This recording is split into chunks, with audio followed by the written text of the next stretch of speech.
Pune Nashik high speed railway प्रकल्प गेल्या अनेक वर्षांपासून रखडलेल्या या महत्त्वाकांक्षी प्रकल्पाच्या मार्गावरून आता थेट आंदोलनाची हाक देण्यात आली आहे।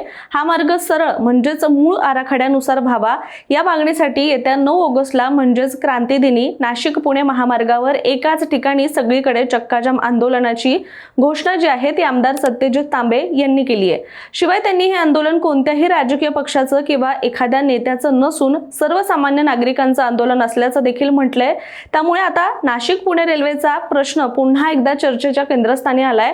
त्यामुळे काय आहे हा सगळा वाद पुढच्या काही मिनिटांमध्ये आपण समजून घेऊया। नमस्कार, मी रामेश्वरी आणि तुम्ही पाहताय cut to cut.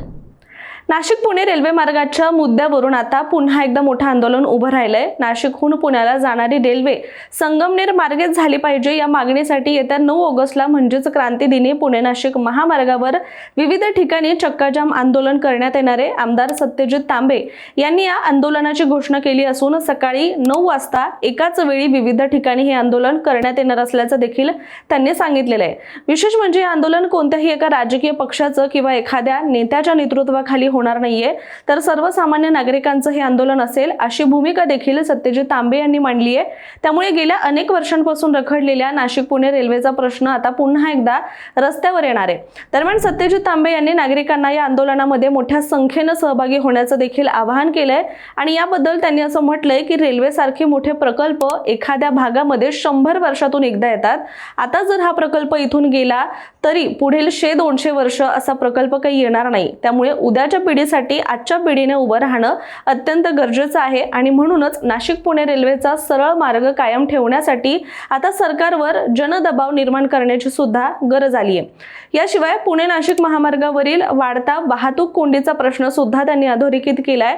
Sinnar, Sangamner, Junnar, Narayangaon, Manchar, Chakan आणि खेड या भागातील अनेक विद्यार्थी, नोकरदार आणि व्यावसायिक रोज पुणे नाशिक दरम्यान प्रवास करतात। सध्या 2 ते 2.5 तासांचा प्रवास जो आहे तो अनेक ठिकाणी जो आहे 6 तासांपर्यंत लांबतोय।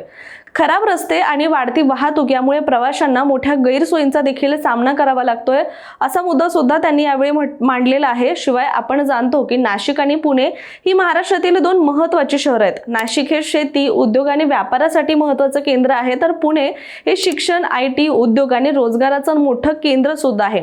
आणि या 2 शहरांमध्ये दररोज हजारो नागरिकांची ये-जा असते। मात्र या 2 शहरांना जोडणारी थेट रेल्वे सेवा आजही उपलब्ध नाहीये आणि यामुळे नाशिक पुणे थेट रेल्वेची मागणी ही गेल्या अनेक वर्षांपासून सुद्धा केली जाते। तर याच मागणीमधून Nashik Pune semi high speed railway प्रकल्पाची संकल्पना पुढे आली। या प्रकल्पाचा मूळ मार्ग जो आहे तो नाशिक, सिन्नर, संगमनेर, जुन्नर, नारायणगाव, मंचर, राजगुरुनगर, चाकण असा प्रस्तावित करण्यात आला होता। म्हणजे नाशिकहून पुण्याकडे जाणारी रेल्वे थेट संगमनेर, जुन्नर आणि मंचरच्या भागातून पुण्याच्या दिशेने जाणार होती आणि हा मार्ग फक्त नाशिक आणि पुणे या 2 शहरांना जोडणारा नव्हता, तर या मार्गावर येणाऱ्या अनेक तालुक्यांच्या विकासासाठी सुद्धा तो महत्त्वाचा मानला जात होता। दरम्यान सिन्नरचा औद्योगिक परिसर आहे, संगमनेरचा व्यापारी आणि शैक्षणिक पट्टा, अकोले जुन्नरचा ग्रामीण व कृषी भाग, नारायणगाव मंचरची बाजारपेठ आणि चाकणचा मोठा औद्योगिक पट्टा या सगळ्यांनाच या रेल्वेचा मोठा फायदा होण्याची अपेक्षा होती आणि म्हणूनच नाशिक पुणे रेल्वेचा मूळ मार्ग हा उत्तर महाराष्ट्राच्या विकासाचा महत्त्वाचा मार्ग म्हणून पाहिला जातोय।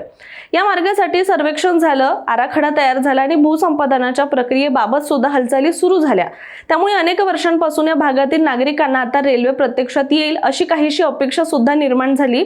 पण त्यानंतर या प्रकल्पासमोर एक मोठी तांत्रिक अडचण उभी राहिली, ती म्हणजे नारायणगाव जवळील JMRT अर्थात जायंट मायक्रोवेव्ह रेडिओ टेलिस्कोप ही वेधशाळा। JMRT हा जगातील महत्त्वाच्या रेडिओ टेलिस्कोप प्रकल्पांपैकी एक आहे। अंतराळातून येणारे अत्यंत सूक्ष्म रेडिओ सिग्नल पकडून त्यांचा अभ्यास करण्याचं काम या प्रकल्पातून केलं जातं आणि त्यामुळे या परिसरामध्ये कोणत्याही प्रकारचा बाह्य रेडिओ किंवा इलेक्ट्रोमॅग्नेटिक हस्तक्षेप होऊ नये हे अत्यंत महत्त्वाचं आहे। दरम्यान रेल्वे सुरू झाल्यानंतर तिच्या विद्युत यंत्रणा, सिग्नलिंग आणि इतर उपकरणांमधून निर्माण होणाऱ्या इलेक्ट्रोमॅग्नेटिक हस्तक्षेपांचा JMRTच्या संवेदनशील यंत्रणेवर परिणाम होऊ शकतो असा तांत्रिक मुद्दा पुढे आणण्यात आला आणि याच कारणामुळे नाशिक पुणे रेल्वेचा मूळ मार्ग जो आहे तो बदलला आणि त्यावर प्रश्नचिन्ह देखील उपस्थित करण्यात आला। दरम्यान यानंतर रेल्वे मंत्रालयाने मूळ मार्गाऐवजी पर्यायी मार्गाचा देखील विचार सुरू केला आणि नाशिक, सिन्नर, संगमनेर, जुन्नर मार्गे पुण्याकडे जाणाऱ्या मार्गाऐवजी नाशिक, अहिल्यानगर, शिर्डी मार्गे पुण्याला जोडण्याचा सुधारित मार्ग पुढे आला। दरम्यान इथूनच या प्रकल्पाच्या मार्गावरून मोठा वाद जो आहे तो सुरू झाला, कारण मूळ मार्गातून संगमनेर, जुन्नर आणि नारायणगाव सोबतच मंचर हा मोठा पट्टा जो आहे तो यातून वगळला गेला.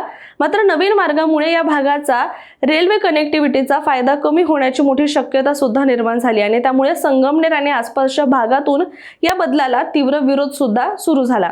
सत्यजित तांबे यांनी यापूर्वी सुद्धा याच मुद्द्यावरून सरकारला थेट सवाल केले होते की GMRT अडचण असेल तर त्यावर तांत्रिक तोडगा काढायला पाहिजे, मात्र त्यासाठी संपूर्ण रेल्वे मार्गच बदलण्याची गरज काय असा सवाल करत त्यांनी उदाहरण देत म्हटलं होतं की जगातील 15 अशी ठिकाणं आहेत जिथे GMRT सारख्या रेडिओ टेलिस्कोपचे प्रोजेक्ट आहेत आणि त्याला लागून रेल्वे धावतात. मात्र कुठलाही अभ्यास न करता रेल्वे मंत्रालयाने थेट नव्या मार्गाचा घाट घातला आणि त्यामुळे GMRT आणि रेल्वे दोन्ही प्रकल्प एकत्र ठेवण्यासाठी तांत्रिक उपाय शोधण्याची मागणी सुद्धा त्यांनी केली होती.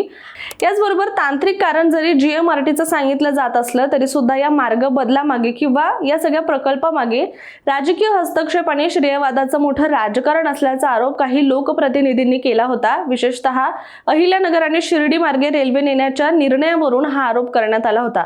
राज्याचे जलसंपदा मंत्री आणि अहिल्यानगरचे पालकमंत्री राधाकृष्ण विखे पाटील आणि माजी खासदार सुजय विखे पाटील यांनी नव्या मार्गाला पाठिंबा दर्शवला. त्यामुळे मार्ग बदलाच्या मुद्द्याला राजकीय रंग आणखी वाढला.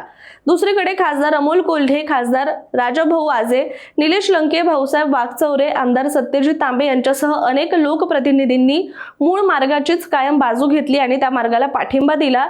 आणि माजी मंत्री बाळासाहेब थोरात यांनी सुद्धा संगमनेर मार्गेच रेल्वेची मागणी सुद्धा केली. त्यामुळे सध्या परिस्थिती अशी आहे की रेल्वे असावी की नाही यावरून कोणाचा विरोध नाहीये, मात्र सगळ्यांना नाशिक पुणे रेल्वे हवी आहे, पण ती नेमकी कोणत्या मार्गाने यावरून मोठा संघर्ष जो आहे तो सुरू आहे. दरम्यान आमदार अमोल खताळ यांनी देखील नाशिक पुणे रेल्वे मार्ग जो आहे तो संगमनेर मार्गेच व्हावा ही आमची ठाम भूमिका आहे आणि हा संघर्ष जो आहे तो सुरूच राहील असं म्हटलंय. शिवाय मुख्यमंत्री देवेंद्र फडणवीस आणि उपमुख्यमंत्री एकनाथ शिंदे प्रकल्पाबाबत सकारात्मक असल्याचा देखील त्यांनी दावा केलाय. GMRTच्या तांत्रिक अडचणी सोडवण्यासाठी लवकरच समिती स्थापन केली जाणार असून रेल्वे मार्ग GMRT परिसरापासून 12 ते 13 किलोमीटर अंतरावरून नेण्यास प्रशासनाचा विरोध नसल्याचं कागदपत्रांवरून स्पष्ट झाल्याचं खताळ यांनी सांगितलंय. तसंच महाराष्ट्र सरकार प्रकल्पाचा 100% खर्च उचलण्यास देखील तयार असल्याचा दावा त्यांनी केलाय. त्यामुळे नागरिकांनी अफवांवर विश्वास न ठेवता संगमनेर मार्गे रेल्वेसाठीचा संघर्ष शेवटपर्यंत सुरू राहील असं खताळ यांनी सांगितलंय. आणि या सगळ्या वादाच्या पार्श्वभूमीवर केंद्र सरकार आणि रेल्वे मंत्रालयानं सुधारित मार्गाचा पर्याय पुढे नेला. त्यामुळे आता पुन्हा एकदा 9 ऑगस्टला या विरोधात चक्काजाम आंदोलन पुकारण्यात आलंय. क्रांतीदिनी सकाळी 9 वाजता पुणे नाशिक महामार्गावर विविध ठिकाणी हे आंदोलन होणार आहे आणि ज्याकडे आता सगळ्यांचं लक्ष लागलेलं आहे ते म्हणजे हे चक्काजाम आंदोलन नेमकं किती मोठं होतंय, त्याला नागरिकांचा किती प्रतिसाद मिळतोय आणि त्यानंतर केंद्र आणि राज्य सरकारकडून काय भूमिका घेतली जाते हे पाहणं आता सगळ्यांसाठीच महत्त्वाचं ठरणार आहे. तुर्तास आपण इथेच थांबूया. मात्र या विषयावरचं तुमचं मत काय कमेंट करून आम्हाला नक्की कळवा आणि अशाच माहितीपूर्ण व्हिडिओसाठी कट टू कटला सबस्क्राईब करायला विसरू नका.